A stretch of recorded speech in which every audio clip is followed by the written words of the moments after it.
อยู่บ่ล่ะนะสาวเอามันก็สิแม่นนั่นล่ะเนาะว่าแต่เจ้า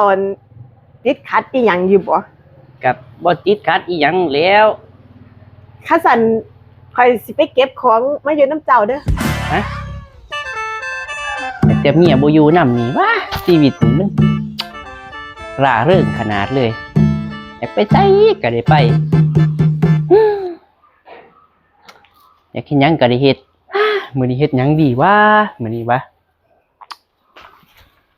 เอ้าพี่อ้ายอีหยังเอื้อยเด้ว้ายเจ้าบ่ฮู้บ่ฮู้อีหยังกันสิมาเอื้อยให้ข่อยแน่สิไปตลาดแหมสิมาสวดเอื้อยไปตลาดสิมาเอิ้นอีหยังเราบ่ได้อยู่แล้วไปไสว้ายเซากระดนเลยเด้อ้าวคือว่าจังซั่นจังเห็นอยู่กันเหมาะๆแม่ๆอยู่คือว่าจังซั่นเราทนบ่ไหวแล้ววะเอ้าจะไปเฮ็ดอีหยังแล้วคือสิทนบ่ไหวเราว่าซ้ำเช้าซ้ำแรงดูหลายเราก็ทนบ่ไหวเราก็เลยหนีเมื่อเฮือนเราพุ่นละเอ้าไปอยู่หม้องใหม่แล้วจังซั่นบ่พี่อ้ายแม่นเอ้าอุ๊ย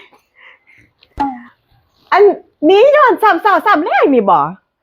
แม่นนอนซ้ำเช้าซ้ำแรงแล้วก็เพิ่นสิได้หนีคือว่าจังซั่นมันเอ้าซ้ำเช้าซ้ำแรงนี่บ่อันเอื้อยเพิ่นบ่มักเพิ่นบ่อยู่นำเจ้านั่นแหมก็สิแม่นตัวได้ยินแต่ว่า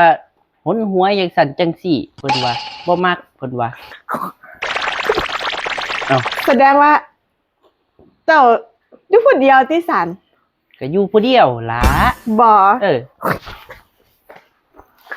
ฮ้ยซ้ำเช้าซ้ำแรงปานนี้ยังสิบ่มักอยู่อันเจ้าเหงาบ่พี่อ้ายมันก็เหงาล่ะเนาะเมียบ่อยู่หลายมื้อหลายเว้นแล้วมันก็เหงาติคันว่าจังซั่นนั้นถ้าข่อยสิเก็บของไว้อยู่นำเจ้าสิพอเป็นไปได้บ่พี่อ้ายห่วยมาสร้างว่าแท้ฮะเอ้าข่อยก็ย้านเจ้าเหงา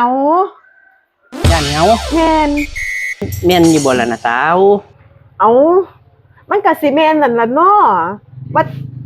แต่เจ้าติดขัดอีหยังอยู่บ่กับบ่ติดขัดอีหยังแล้ว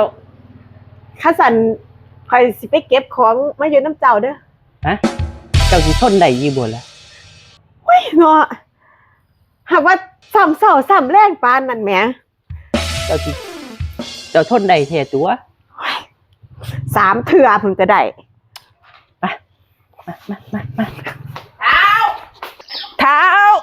ข่อยลบมาแล้วเท้าข่อยลบมาแล้วอีหยังล่ะข่อยลบมาแล้วเอ้าข่อยสิลบมาหาเจ้า